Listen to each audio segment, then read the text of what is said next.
Hello everybody, this is Countdown VHS. Welcome back to the channel. Today we are going to be talking about Khand. We are going to be discussing this region, this group of people, in a couple of different phases. The first part of which is going to focus on a mod for Rome Total War Barbarian Invasion. The second part of the video is going to be more of a lore exploration of Khand. This is somewhat reverse order to what I usually end up doing in these videos, so I thought I'd kind of play around with it. Get to the mod-related stuff first, since I imagine that's what a lot of people are maybe most interested in, and then engage in some somewhat grounded lore speculation in the latter half of the video. So as for the mod, what we're looking at here is a mod that I'm calling Wars of the Wainriders. This is a mod for Rome Total War Barbarian Invasion that is based on another mod, The New Shadow, for 4th Age Total War. This is, as you can see, this is about the southern half of Middle Earth. This is set in the year 1856. That's when the campaign will begin, which is the date of the Battle of the Plains, where the King of Gondor was killed by invading Wainriders. Of course, Khand does feature in those wars, but at the tail end of them, at the end of about a century of invasions and battles and stalemates, evidently. And so what I want to do in the mod portion of this video is talk about how this faction is going to be represented in this campaign. But I should also say that this particular mod is itself just a preview campaign for the larger Total War Wainriders mod that will be released for Rome Total War's Alexander expansion. That mod is going to feature the full map of Middle Earth, and there are lots of videos about that on the channel. What this mod is doing is basically taking a lot of the units, several of the factions, and importing them into this smaller space with a less complex series of mechanics, more streamlined gameplay, just for the standpoint of ease of programming on my part, since I'm the only one working on this particular little project. And so that's what we're going to look at today. So let's jump into the game here, and we will see what Khand has in store. So at the start of the campaign, your view will be centered here over your capital, Akarn. You've got a couple of other settlements, but that's it. The opening position for Khand in this mod is a bit truncated compared to say what you may remember from Dominion of Men. And this is because we're sort of viewing Khand as an emerging power at this date. We will talk in the lore section of this video about why that might be, what different population groups we could imagine constituting this nation. But for now, we are viewing Khand as sort of at the beginning maybe of a potentially glorious period of independence that will be tragically cut short under the influence of a rising Sauron who will reoccupy Mordor in the next coming centuries or millennium. Removing Fog of War here will reveal something about your neighbors, your starting position here. I've tried to keep Khand with a few avenues for possible expansion, keeping in mind that the AI in these games treats the borders very seriously. So an AI faction will typically only expand adjacent to its borders, even though, of course, there's no strict necessity for it to do that. Of course, this is not a Risk-style map. You can march your armies, across the world if you want to, and just take some random settlement, 1,000 miles away. But the AI does not do that, and so that means the starting position does become very important. So there are several avenues for expansion available to Khand. In terms of rebel provinces, there's a rebel province to the south here, Alagos, which may become a target for Far Harad, as well as the kingdom of Near Harad. There is also a rebel settlement directly to the north in Muldin, which will become a target for Great Rune, the eastern Wainrider faction. And there is another target that does border you in your capital province here, Amrun Magor. This is the province of East Mordor. And taking this is a very good move because it allows access, at least for the AI version of Khand, to the rest of Nirn. Of course, if you're playing this, you can go right for whatever you want immediately, but having the AI version of Khand relatively easily able to contest the areas of Nirn does make things a little more balanced in the east, I think, because the Great Rune faction is going to be doing the same thing. They're going to be expanding down into Athred Morn, potentially Muldin, and going for Lond Nurnin and Saragon and Mulsat. These provinces are great to get, not only because they are wealthy in themselves, but also because in this mod, there is no crossing the plain of Gorgoroth. We have essentially walled Nirn off from the Gorgoroth region. So while it is possible for Gondor to move forces into this area here, and even potentially in through the north, it is not possible for you to invade northwestern Mordor from the east. And again, that may be something that appears unrealistic, but it is something that we never see happening in the lore, so I felt perfectly justified in walling this area off, essentially. So this means that this region is relatively safe for you to conquer. Now, I have added an alternate route, an alternate entry point into the Nirn region, so not only can you access it from the east, but you can access it over a pass here, which goes down into the provinces of one of your initial neighbors. This is a completely new faction that I've invented for the purposes of this preview campaign only. This will not appear in the full Wayne Riders mod. This is a faction I'm calling the Lost Leden Tribes, after the region of Lost Leden, which does appear in the writings of Tolkien. And this is a faction that maybe we'll get to a little more discussion further down the line. But honestly, this is intended as a minor faction just to provide a little bit of interest in the southern half of the map. And it's only appearing in the preview campaign because I have the faction slots available. We're using the OG version of Rome Total War. We're not using the remaster for this. And so that means we are limited in the numbers of factions we can put on the map. And in the full Wayne Riders campaign, we are using all of those faction slots. So not only do we have several northern factions that will be appearing, in Angmar, in Arnor, and the Elven factions, and then there's another couple of Dwarven factions that will appear. But there's also some slots that are being used to do things like prevent certain alliances, or to make sure certain certain alliance blocks remain consistent. So there are some essentially non-playable factions that will be performing some important diplomatic work for us in the full mod.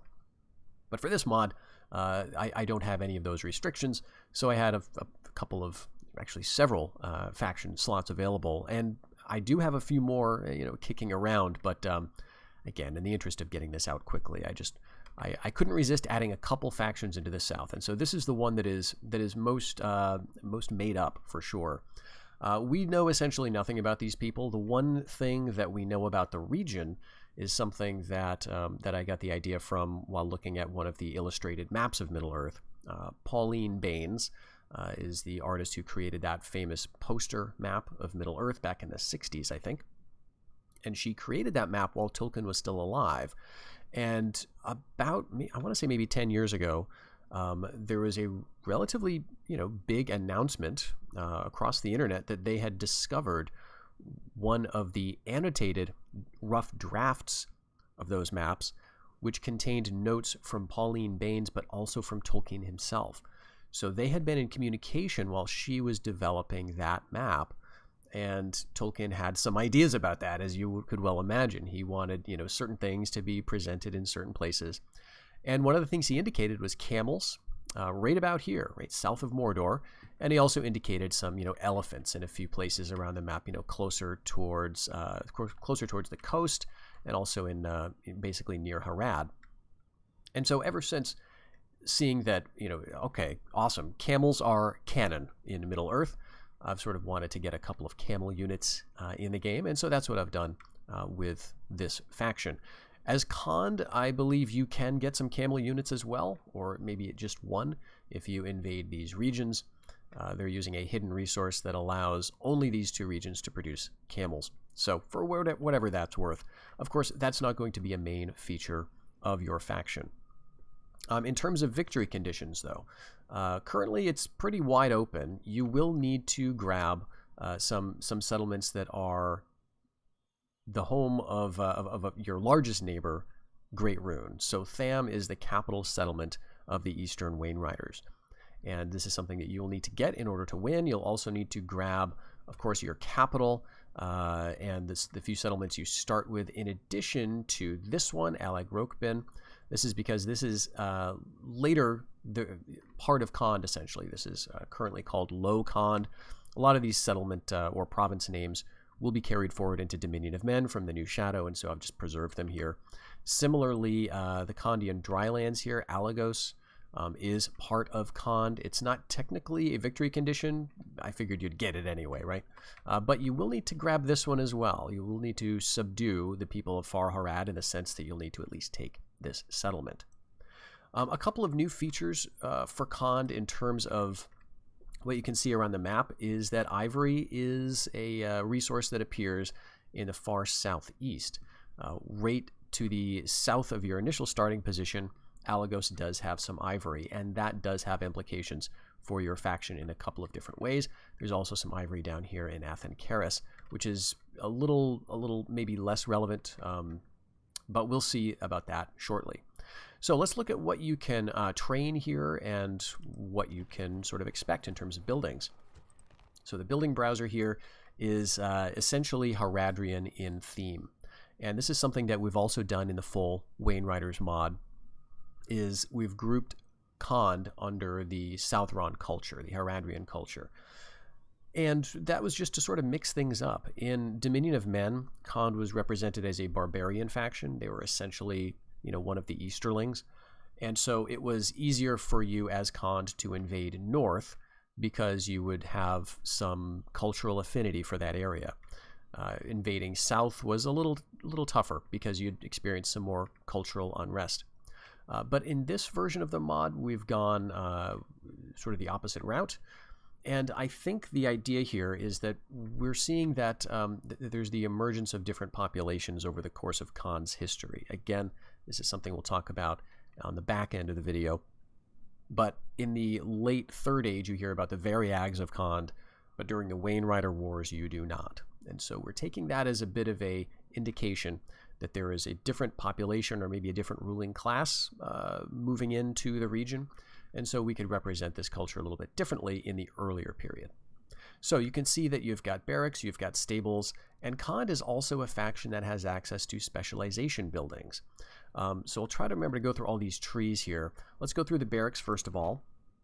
And at your basic level, you're going to get good old nomadic watchman, just a very, very basic unit, good stamina, may charge without orders, nothing particularly fantastic there. At tier 2, your barracks is going to give you axemen as well as archers. Again, basic foot troops, nothing too spectacular.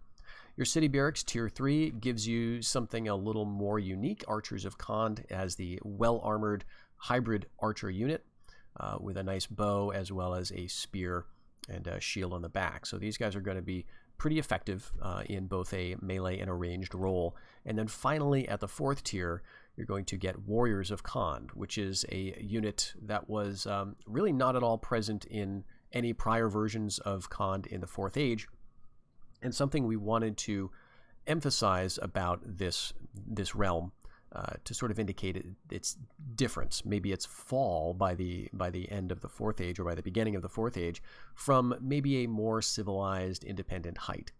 And the Warriors of Khand, I think, reflect that nicely. They've got very nice armor. They've got a sort of a long polearm halberd that's effective against armor itself. Good morale. So a nice disciplined unit that should have some nice benefits for you. So this takes the place of what in the 4th Age was, I think, Warriors. Yes, it was possibly the same name, but these were the two-handed axemen that were a little more... well, actually, they were called Variag warriors, weren't they? So the Variags were established by that point in the 4th Age, and at least in our conception of it, they were. And here they are not. So the Variags are not actually represented here as part of your basic lineup. So that's your essential infantry roster. But of course, Khand is always conceived of as a more cavalry-focused faction. So let's see what the stables have here. So we've got nomadic riders at tier 1. This is a very nice little unit. It's, kind of a basic one with a spear and shield, but very, very helpful in terms of getting that charge bonus and standing around in melee as well. Horse Archers of Khand, you can get at your 2nd stables. A very nice unit card by Valor here. He did sort of one really unique sort of special unit card for each faction.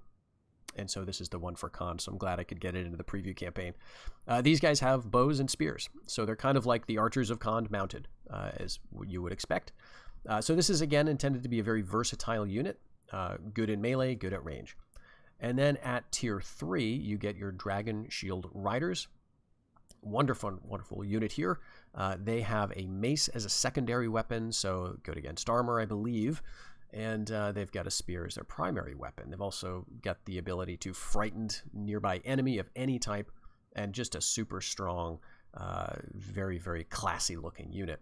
Your bodyguard is similarly a heavy cavalry unit, so let's look at that one. We'll pull him out of the city here, so I didn't mean to bring him down there. And let's see, Dragon Guard, yes. So we have bows and, what is it, spears for the secondary? No, it's swords. So they've got a sort of a saber as the melee weapon for them. So that's the cavalry roster. The one unit that you may not have seen, that you may have wondered where it is the cheap horse archer unit. Although these do exist as mercenaries in this mod, I have not put them into the main roster. And that's maybe a controversial choice, so we'll talk about that for a little bit. Khand and horse archers have a somewhat complicated relationship going back to the early testing phase of Dominion of Men, where when we were testing that mod and playtesting Khand, I discovered that you could essentially just wipe out all of your neighbors with just this unit, which was a tier 1 unit, I believe. And it may still be in Dominion of Men. So we had to nerf it, right? We had to sort of weaken it so it wasn't just absolutely the best option, because you could just make a stack of horse archers and just completely destroy everything. So we cut down, I think, possibly the number of arrows they had a little bit. We may have cut down their missile attack a little bit, made them very, very weak in melee, maybe even made their morale a bit lower. I can't remember all the things that we did, but we certainly tried to make it so that this was not the win button. However, there is, just because of the nature of, I guess, missile weapons, I don't know if it's peculiar to this mod or this series of mods or Rome Total War, or just the realities of, warfare. Ranged attacks are awesome, right? I mean, there's nothing like being able to take out an enemy with no danger to yourself, right? And so if you can create a mobile unit that does that, then, man, you're going to have quite the advantage. And so what I've done here is tried really to make Khand play differently. So there's going to be a little more of a melee focus, arguably, to this faction, in that you won't just have a bunch of cheap horse archers from very early on. You can get some as mercenaries, but they're going to have a somewhat decent cost associated with them. And of course, they're going to be limited to the mercenary pool refresh rate.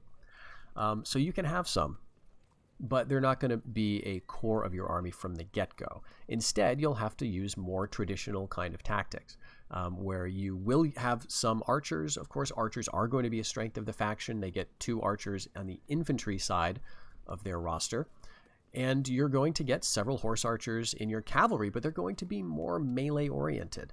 So again, we're imagining that Khand is at more of a high point here. They're emerging into the region, let's say, at this point.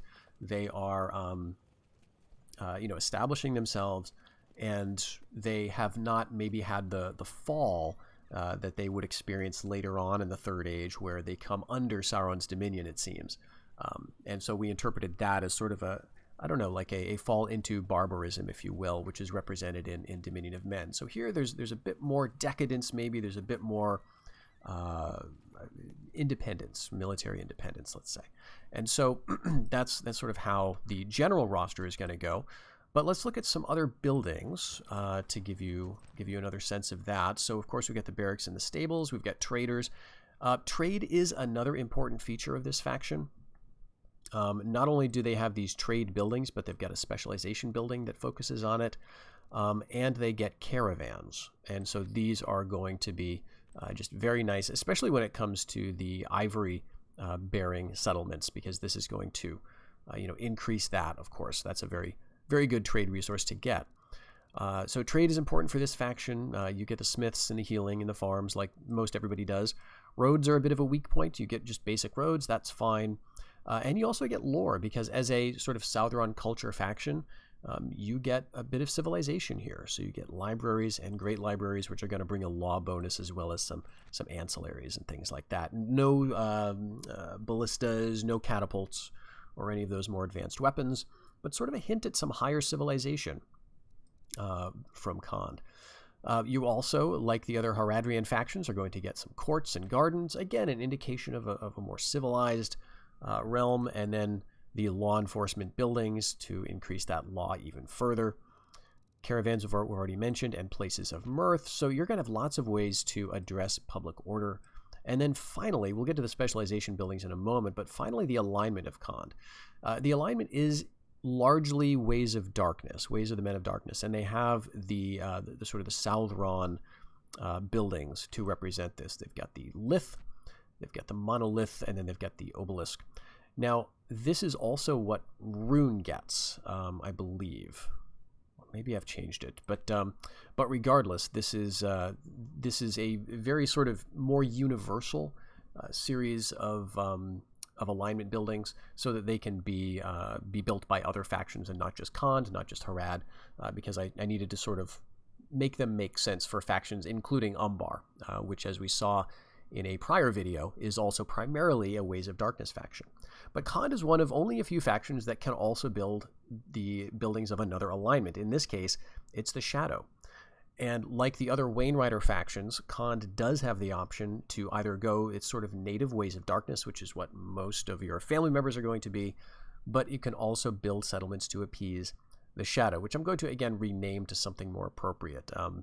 The idea is, of course, that Sauron has been in the East for a long time. He's not there currently, but he's had a very long time to establish himself there, since, way back in the Second Age. And there is some element of that still present in the Easterlings, so sort of this natural turning towards Sauron. So we thought it might be fun to have Khand lean a bit cultic in that way. And here the representation is present not only in the fact that they can build these temples, but at the highest level of the temple, they get a couple of units. So Iron Tower Cavalry and Iron Tower Warriors. These are both very heavily armored units. Oh, this is another special unit card that Valor made. So yes, beating down a Men-at-Arms of Gondor. Iron Tower Warriors have two-handed maces, good against armor. I think a war cry. They're inspiring nearby troops. This is an incredibly elite unit. Weba created this based, I believe, on some actual existing Chinese armor from I don't know what historical period, but it's just very cool, very thematic. And the Iron Tower Cavalry is basically this unit on horseback with a smaller mace and a spear and a shield. So again, very, very solid stuff. So if you decide to, you can build these temples. In the East, you will get those units. You won't get them everywhere, though. And you will only get the cavalry version where there are horses. So it's going to be pretty obvious. You can get the Iron Tower Cavalry in your homelands, essentially, but really not up north, not far down south. There you're going to get just the infantry guys, but that should be enough, honestly. And in terms of the alignment, if we take a look at a place like Lug, which is right on the eastern border, you can see it's currently all Ways of Darkness. So there will be a bit of a bit of effort involved converting this to the Ways of the Shadow, because it will flip at some point. If we go back here and compare the strengths of the alignment at the highest level, you're going to get 20% Ways of Darkness for this line of buildings. And then that will tie at the same tier for the Shadow. But building this building is going to tip it over. And that means that the official alignment of the settlement will then be Shadow cult, will be Sauron aligned. And so what that means is that then you will have some public order problems until you convert enough of the population. So it's going to be a bit of a sacrifice to get to that level. But I think it will be worth it. And so that's the plan for those units. Now, we haven't talked about everything, though, and so let's look at the specialization buildings. Now, for this, Khand is a little bit different here than it will appear in the final version of the mod, because there, I'm not sure exactly how the specialization stuff is going to work. We've got slightly different mechanics in the full Wainwriters mod, where you have faction-specific mercenaries, so some of these units would not need a building to be recruited. They just are something that you can get in certain regions because you are a particular faction. And the Merchants Guild is one of these examples. So this is a specialization building that requires a great market, and then it gives you a very high boost to trade income, and also allows the recruitment of well-armed merchant guard horse archers. So this is another unit that Weba created that is armored, maybe not so well armored as certainly your bodyguard, or like even maybe the tier 2 horse archers that you get with the armor and the spear. But these guys have a bow and a sword, and they're decent. They're going to do the job. The advantage for this unit is that you'll notice that it is not dependent on a particular region. So you can get these merchant guard horse archers anywhere on the map, anywhere that you have a great market, right? And just to be clear, that's going to require, so you could almost get this at your capital. You just need to spend a little money on this great market, build a specialization building, and then you could get those horse archers here. So that'd be great for trade, but you could argue that the cavalry is a little redundant. But again, think about doing this in Umbar or in Nirn or in some place where you can't get your native cavalry, right? So the ability to create some good horse archers with good melee hybrid ability in a very distant settlement, I think is going to make this worth it over and above the bonuses from trade, which are going to be considerable. I wasn't messing around with the economic bonuses in this version of the mod, and I took the cue from the new Shadow, in fact, where a lot of the trade buildings and the specialization buildings just give you insane bonuses. And I think it works out pretty well in play. Like you get a nice big like I don't know, like adrenaline boost or whatever, seeing those trade numbers go up, and then you end up spending it, right? So it's not like overpowered, I think. So it feels a little less fraught, a little less like you need to be a penny pincher like you do in Dominion of Men, where things are a little more insecure financially. Things are a little more tight. In this mod, money's sloshing around a bit more. You do need to build for it, though. So that's the Merchants Guild. Pretty universal building. And the Nomadic Pasturage is your other one. And so this is when I mentioned I took out horse archers, the cheap tier 1 horse archers, this is how they are going to make their appearance as Khand. So as Khand, you can build a Nomadic Pasturage building in any province with the horse resource. And you'll notice that includes your starting settlements, right? So all of your starting settlements have horses, as well as Alagos that has horses. There are, I want to say, some horses over here.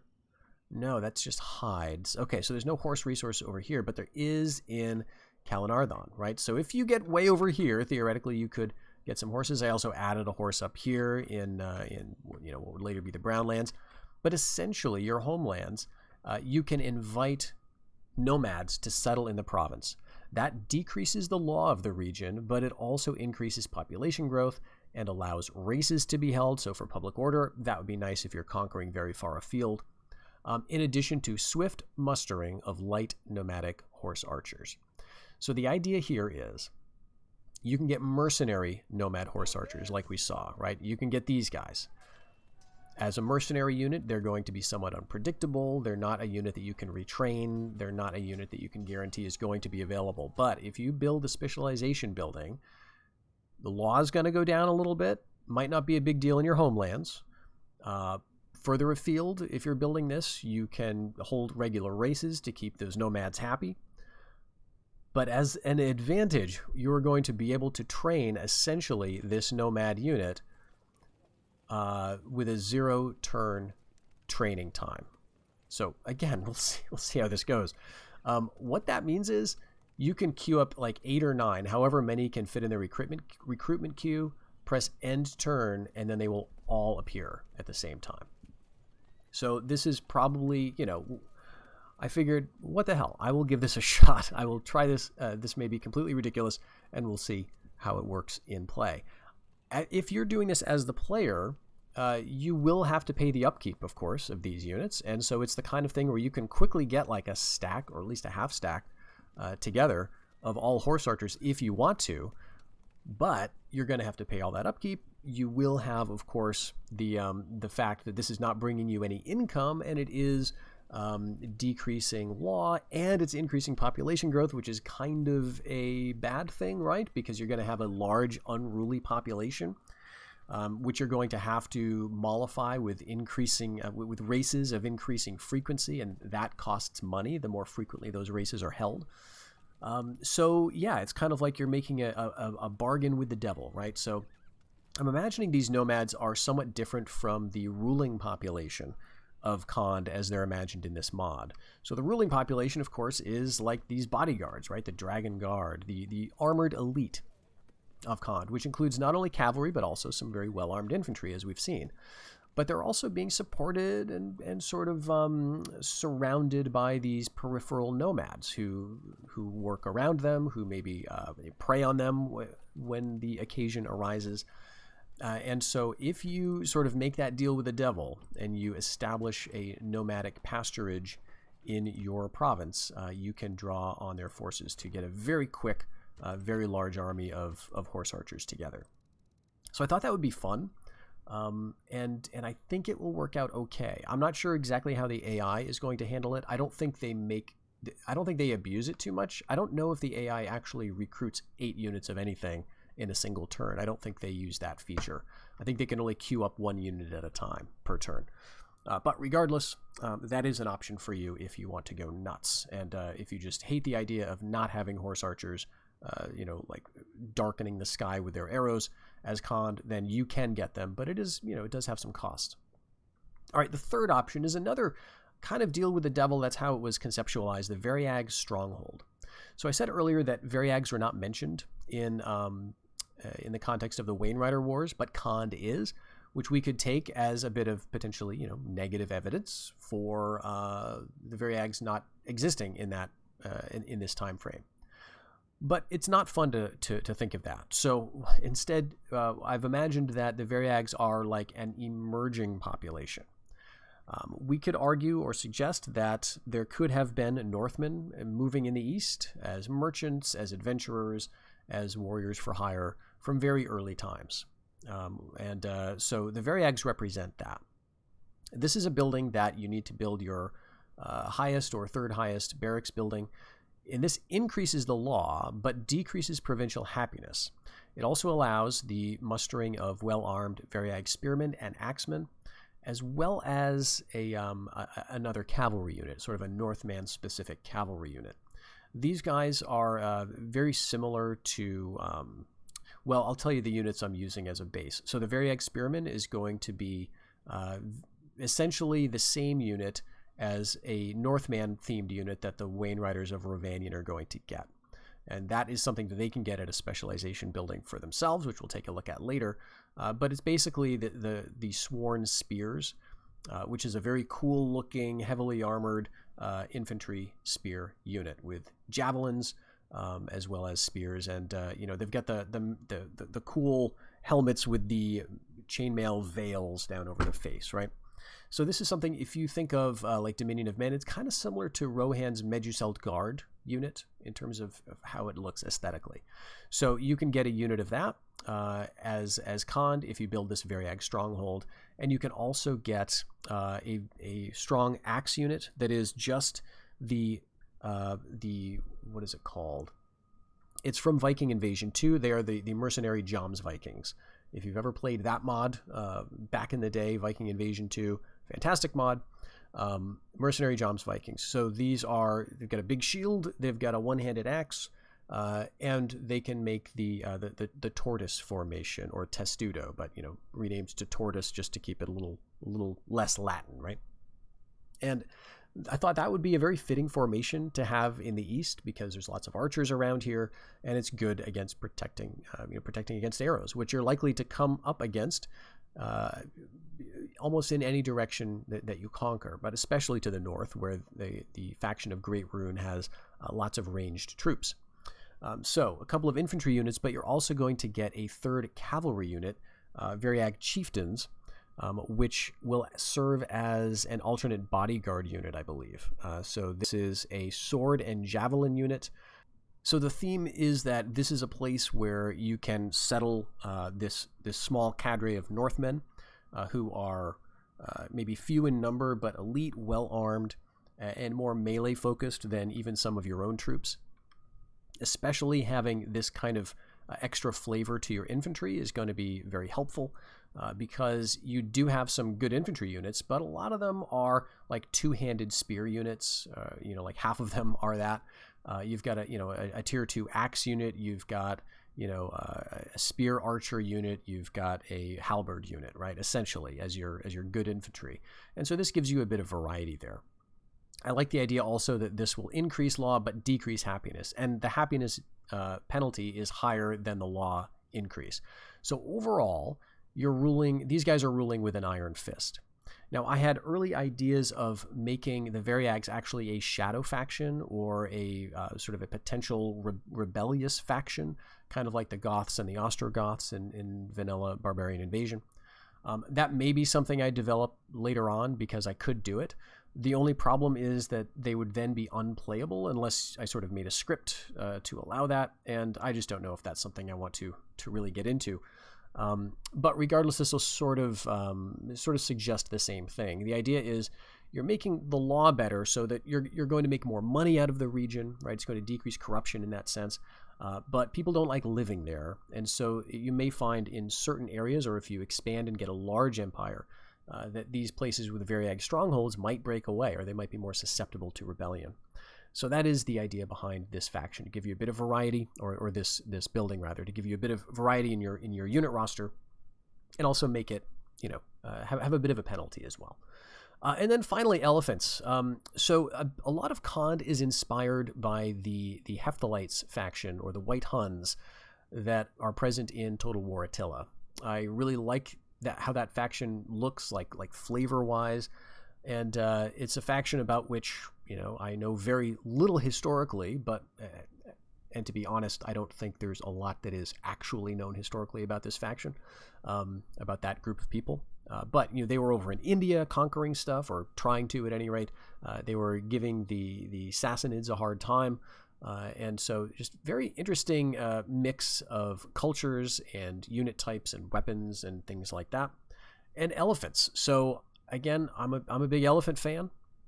And if you have the ivory resource, you can train elephants. These are war elephants, and they will be manned with a crew of your archers of Khand. So you basically have these guys on top of war elephants. Now, these war elephants are going to be the cataphract variety that you might remember from Total War, or Alexander, right? The Alexander expansion for Rome Total War. So they're going to have the nice armor, the nice sort of blue and yellow paint on their faces and so on, and they'll have these guys on top. So I think it looks rather nice, actually. And just having an elephant unit here, I just really like it. So the easiest place for you to get that will, of course, be taking Alagos. That's got some ivory right there. You'll be able to recruit them here as well. But that's all that specialization building does. It just lets you recruit elephants, and you probably don't need too many of them, quite honestly. But it's a cool thing, so I thought I would let you have a cool thing. Obviously, of all the specialization buildings, the most practical is going to be the trade guild, right? The large, the Merchants Guild. That's going to just give you a lot of money. It's going to be available pretty much anywhere, but you're going to want to sprinkle a few of these throughout in various places. You don't need too many, and then that'll just give you some different options. So that is the idea behind Khand as a faction. In terms of play, it's pretty wide open, right? Because you can have, you need to get Tham, you need to get this, you need to get this, and that's about it. Grab your homelands, grab the settlements that have Khand in the name, or the provinces at any rate, and probably expand into Nirn, right? This will be relatively safe for you, and you need 20 provinces as well. So that takes you, let's see, once you get all of Nirn under your belt, that's like you're up to 10-ish. And then you got to get a few more. So you're going to go up to Tham. That maybe gets you up to around 12 or 15. Down into here, you might finish up by conquering into Harad, right? Because that'll get you probably close to your 20. And that's going to get you into conflict, of course, with the Haradrian faction, but also probably with Gondor. and maybe with Umbar if they last that long. So it might be an interesting campaign that gets you seeing a lot of the world that we've created. So what I'd like to do now is sort of shift the focus of the video here and do sort of a brief overview of what we know about Khand, sort of lore-wise. We can look at a few particular passages, and then maybe talk about how that is reflected here in the mod. Now, the first thing I think we need to reckon with is the question of population, like who is in Khand, and then like when is Khand around? When does it exist? Let's start with the linguistic question, and then sort of move on to the question of dates, which, again, so much of this is just pure speculation on everybody's part. Tolkien did not write too much about it, but we can get at maybe a hint of an answer in a note that he had, which is in Peoples of Middle-earth. This is, I think, book 12 of the History of Middle-earth books, and it's one of my favorites. It's got just a lot of useful lore information, and some of the stuff is just a lot of fun to read. So this note reads as follows: "Of the speech of men of the East and allies of Sauron, all that appears is Mumak, a name of the great elephant of the Harad." After that, Tolkien wrote a footnote, or added just a little sort of extra couple of words. Beside the word Mumak, he wrote also Variag and Khand. And so, in other words, those three words, Mumak, Variag, and Khand, are all that we know for sure of the speech of men of the East and allies of Sauron. So how do we interpret that? Well, first of all, we might say that it's surprising to find the word Mumak represented by the speech of the men of the East. Maybe we could expand this, because the phrase is the speech of men of the East and allies of Sauron. So does that mean that not only do we have the speech of the East, right, Rhûn, Khand, and so on, but also the speech of allies of Sauron, which would include the speech of the men of the Harad of the South? I'm not sure, but that's what the note says. That is just the strict language that is used. And so I think we could potentially have two interpretations of this. The men of the East and allies of Sauron could simply be its Easterling language, or it could maybe be something intended to be taken more broadly. Now, one of those words, Khand, is of course a real-world term. This word does appear in, I believe it's the name of a region or a city in India. And there are some related words also in that language. So I think that Khand could be a word that Tolkien just adopted, maybe subconsciously. Maybe he knew exactly what he was borrowing from. But it does evoke sort of a Southern Asian kind of linguistic sphere. The other word, Variag, is actually Russian. So we can find this if we just look up Variag on sort of any online dictionary. And the one that I found, I think it's like Wiktionary, gives two meanings. Variag is the actual Russian form, apparently. And it has it's an Old Norse derivation, Varingi. The two Russian meanings. The first one is just the historical sense, which means a Varangian, right, which is the word that a lot of English speakers are going to be more familiar with, the Varangian Guard, right? These are the bodyguards, the elite sort of personal guards of the Emperor of the East Romans or the Byzantines. And many of them included, of course, sort of Russian Vikings or Swedish Vikings, and then Englishmen, right, from the time of the invasions of William the Conqueror. Several groups of Englishmen went into the East to serve in Constantinople. So that's the first meaning, as sort of a Varangian or a Viking. The second meaning, it's interesting, so this word Variag is actually in modern use, apparently, in Russian. It means an outsider or a foreigner, brought in to lead or help an organization or a company, e.g. local bodies of state administration or a sports team. And the example they give in Russian, which I'm not going to try to pronounce, is why should we invite a Variag if we have our own specialist, right? Why should we invite an outsider if we have our own specialist? So that's interesting. Variag has this sort of meaning of outsider in Russian. Now that, of course, brings up a question with regard to Middle-earth. Did Tolkien intend for Variag to be sort of a word for an outsider? How much did he intend it to have the historical meaning in the sense of like a Viking or a Varangian, someone who would travel great distances to serve with a more powerful lord? Well, to try to answer that question, we can look at the places in the text where Variag occurs. And it is associated with Khand. And that only occurs in The Lord of the Rings, in The Return of the King, the Battle of the Pelennor Fields. Now, it's interesting to me where they appear in this course of the battle. So most of the Battle of the Pelennor Fields, of course, certainly in the text and in the movie representation as well, the Peter Jackson film, focuses on the battle, right, as a battle outside the walls of the city. And so if we think of Variags as sort of a typical Khandian unit, and most people in like role-playing games and other sort of fan-created media tend to see them as horsemen, right? As seems very natural. They're in the east. We sort of tend to associate that with plains, with steppes, maybe. Maybe they're sort of Mongolian in culture. But that does not seem to be the case with the Variags. So let's see where they appear here. This is at the point in the battle when Theoden has been killed. Merry and Éowyn have taken care of the Witch King, and here's where we have Éomer sort of riding out ahead of his army in vengeance, trying to just take out as many Southrons as he can.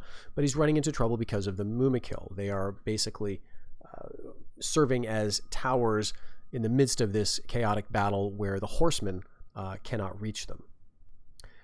And the text says, "And if the Rohirrim at their onset were thrice outnumbered by the Haradrim alone, soon their case became worse, for new strength came now streaming to the field out of Osgiliath.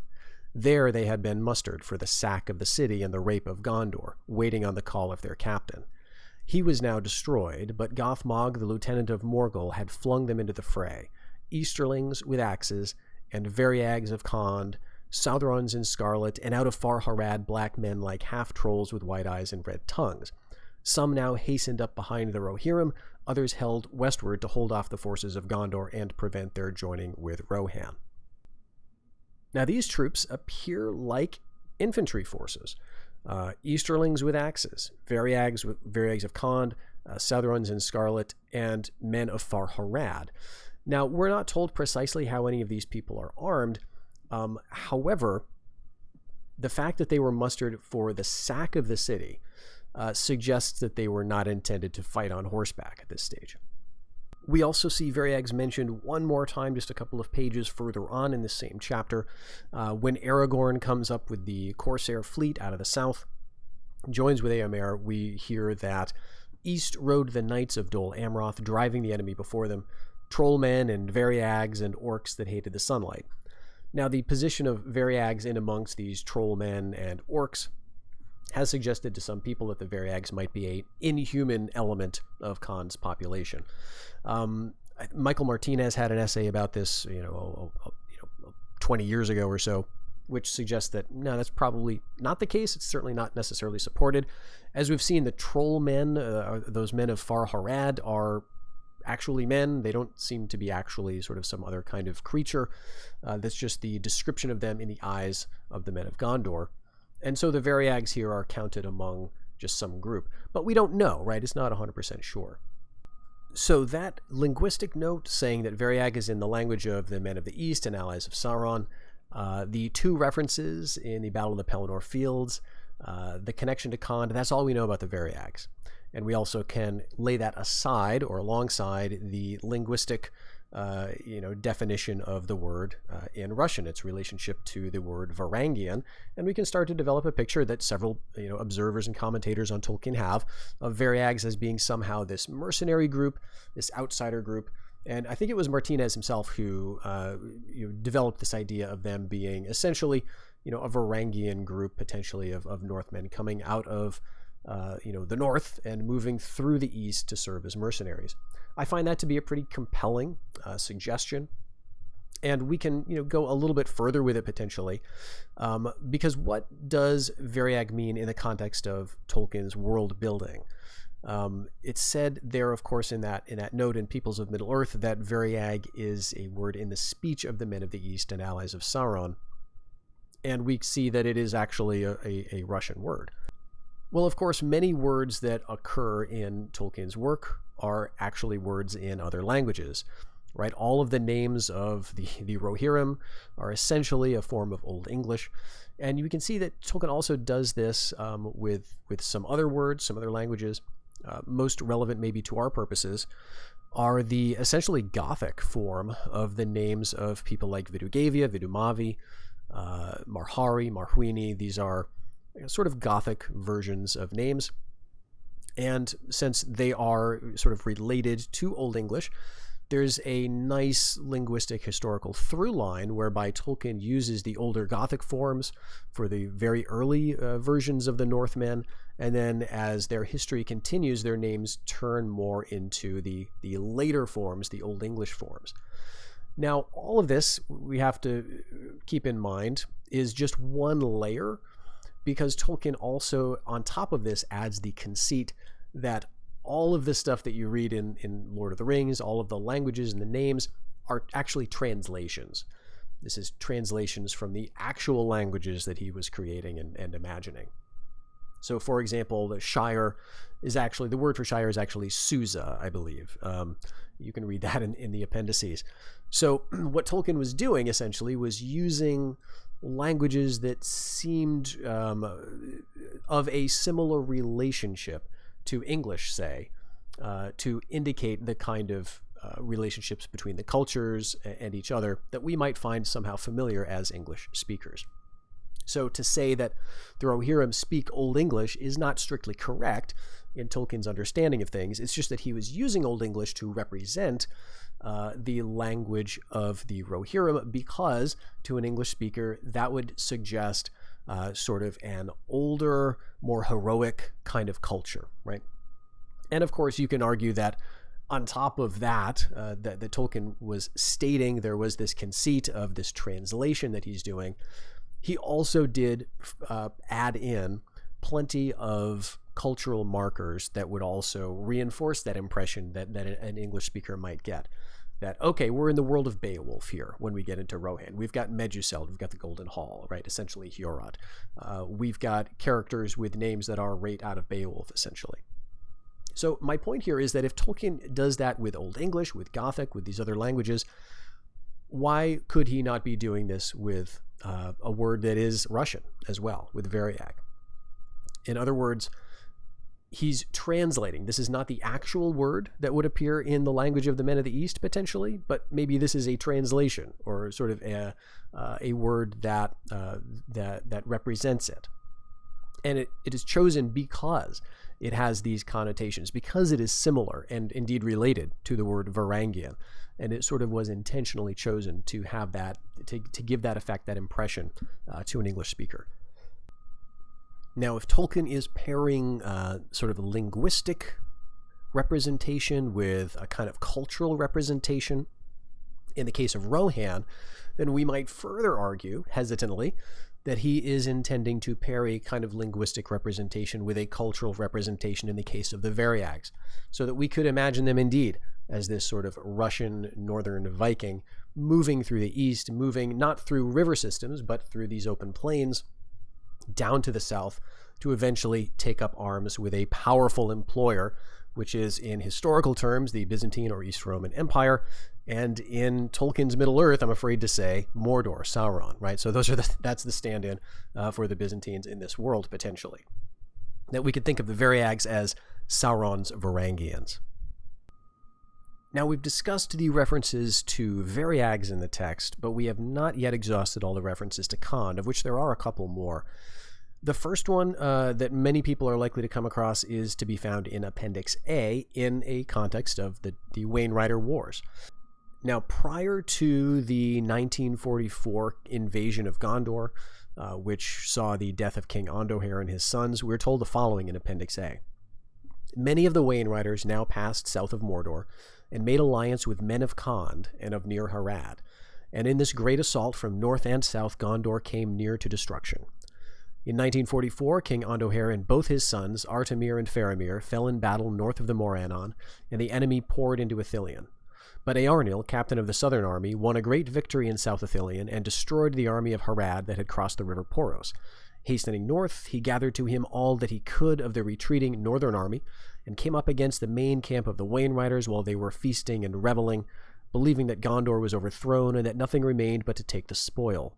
Eärnil stormed the camp and set fire to the wains, and drove the enemy in a great rout out of Ithilien. A great part of those who fled before him perished in the dead marshes. So this is a reference of Khand, you will note, but not a reference to Variags. The Wainriders made alliance with men of Khand, not Variags of Khand, and of Near-Harad. Now, if all we had to go on was this passage in Appendix A, we would not have a very clear impression of that 1944 campaign. But fortunately, Tolkien did some more writing on this topic. And in the book Unfinished Tales, in the essay Cirion and Eorl, you can find a fairly comprehensive discussion of this campaign. Not only of the campaign against Gondor, but the prelude to it, which involved the Wainriders fighting in the east. So let's see what that has to say. Following the 1899 battle and revolt against the Wainriders of Rhovanion, we are told that in the meanwhile the Wainriders licked their wounds and plotted their revenge. Beyond the reach of the arms of Gondor, in lands east of the Sea of Rhûn, from which no tidings came to its kings, their kinsfolk spread and multiplied, and they were eager for conquests and booty, and filled with hatred of Gondor which stood in their way. It was long, however, before they moved. On the one hand, they feared the might of Gondor, and knowing nothing of what passed west of Anduin, they believed that its realm was larger and more populous than it was in truth at that time. On the other hand, the eastern Wainriders had been spreading southward, beyond Mordor, and were in conflict with the peoples of Khand and their neighbors further south. Eventually, a peace and alliance was agreed between these enemies of Gondor, and an attack was prepared that should be made at the same time from north and south. So again, notice the lack of Variags here. We are told peoples of Khand. So it's interesting to me that that word peoples is plural, which suggests that Khand, even before the emergence of, let's say, a elite Variag element, even at that time, there were multiple, perhaps many peoples that made up that group of Khand. Moving on a little bit, we can see that the people of Khand, or the warriors at any rate, fought with the northern assault, not with the Haradrim. So they joined the Wainriders in their battle against Gondor, and they were in fact apparently somewhat crucial here.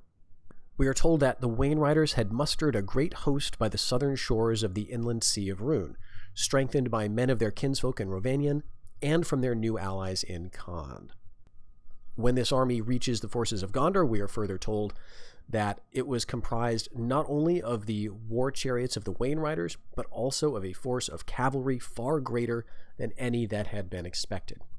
This force of cavalry must come from Khand, because the other elements we are told about, the men of their kinsfolk in Rhovanion, these are people whom Gondor had been fighting for almost 100 years at this point, and they would have known roughly how many cavalry units they could expect. Clearly they expected some, which is again a clue to us that there were some cavalry forces in the Wainriders' host, in addition to purely chariotry, and of course a much larger proportion of infantry most likely. But there were some cavalry expected, but the sheer numbers of cavalry in the 1944 assault must be owed to the presence in this host of their allies in Khand, as we are told. And these are not Variags, right? So this is some other group. This is one of those peoples of Khand, or maybe several of those peoples of Khand. Maybe we've got sort of a nomadic steppe influence here, but it's not all horse archers either, because the nature of this battle is very clear about what happens.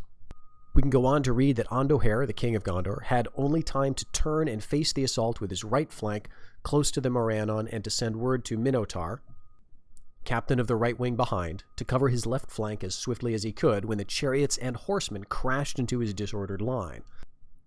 Of the confusion of the disaster that followed, few clear reports were ever brought to Gondor.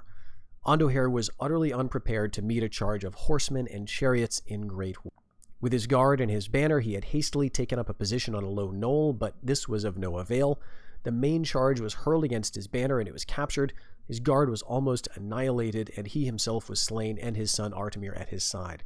their bodies were never recovered. The assault of the enemy passed over them and about both sides of the knoll, driving deep into the disordered ranks of Gondor, hurling them back in confusion upon those behind, and scattering and pursuing many others westward into the dead marshes. So we seem to have here a chariot and cavalry charge made in some concert. We're told, interestingly, in that second to last sentence that I read, that it's horsemen and chariots. Maybe that implies something about the order of the assault. In other words, that you have horsemen charging in first, followed up by chariots, or maybe the chariots charged first to sort of disorder the ranks, which we are told were already not set up in perfect lines yet. And then the horsemen were able to follow through and increase the casualties. So we can say that in 1944 of the Third Age, what seems to be maybe the elites of Khand would have been most likely a melee cavalry force, right? Armed for melee, possibly with bows as well. We are told that there is archery in the campaign of 1944. That's a little bit further on. We won't get into that, but Khand seems to be capable of producing many cavalry units, and these are armed not only for horse archery but for the charge, in which role they excel at this particular battle. Now that is 1944, and then, like over 1,000 years later in the War of the Ring, the picture looks very different, doesn't it? Now we have the emergence of these Variags, who have never been mentioned before prior to, during the Wainwriter Wars. These Variags are not armed as cavalry, it seems. They are intended indeed for the sack of Minas Tirith and for the rape of Gondor. In other words, they are intended to assault the city, to plunder, to sort of end any tough knots of resistance after the main battle has been decided by the swarms of orcs and Haradrim and Mumakil and so on. So the Variags that appear in the later parts of the Third Age seem to fight in a very different way, or are expected to fight in a very different way than the warriors of Khand in the middle parts of the Third Age. Now, to wrap this all up, to bring this back to the mod, you can see that what I'm trying to sort of emphasize there is that the Variags are a new element. They're not really here yet. They're not emergent. They're not sort of taking control of Khand. They're not necessarily the elite portion or the only elite portion, but they're one. They're one force that sort of could seize power, that could, you can imagine, look forward to those later times under Sauron's rule. If we had to sort of pinpoint a date at which that Variag revolt or overtaking, we might say, again, this is all speculative, I would say that it has to coincide with the rise of Sauron and Mordor, right?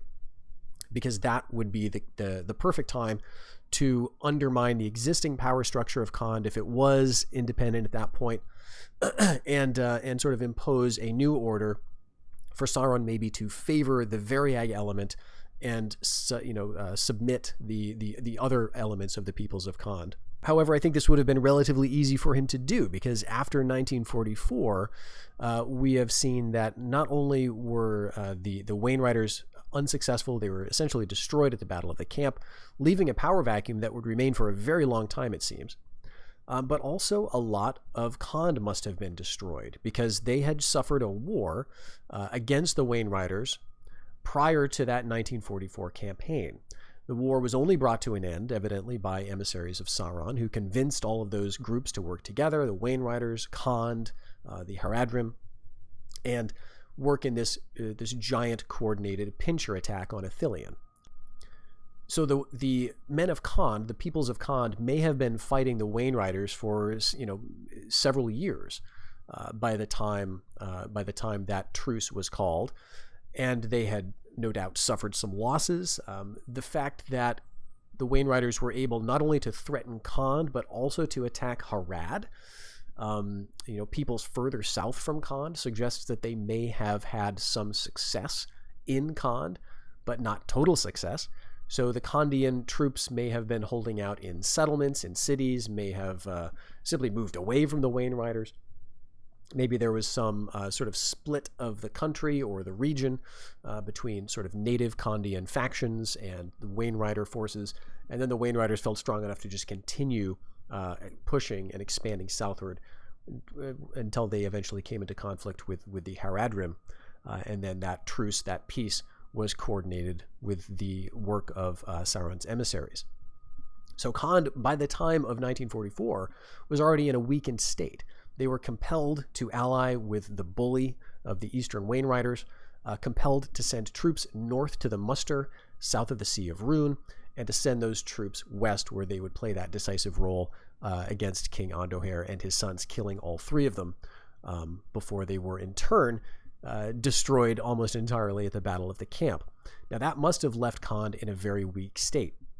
So however strong they were at the beginning of the Wainrider Wars, by the end of it, they must have a very, very low position indeed in the east.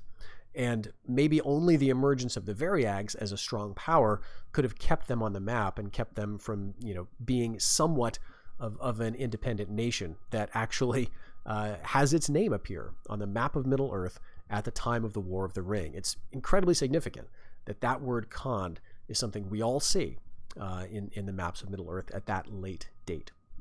So we can maybe speculate more about that in another video. I've certainly got a lot of thoughts that I'm sort of taking notes on here as we go, but I thought it might be fun to explore that a little bit and see how differently Khand must have been during the Wainrider period from its later representations, and see what you all have to think about that. So do let me know what you think about that idea, the Variags, Khand in general, their representation in other media. I'm curious to see how other RPGs, other mods, other games have represented them. I find it interesting that a lot of mods seem to equip Khand with chariots. I find that very strange, but maybe it makes a certain amount of sense. So anyway, let me know what you think about that. If you have any questions about the mod or anything else, I'm eager to see the comments. Have a good one until the next video, and I'll see you then. Bye-bye.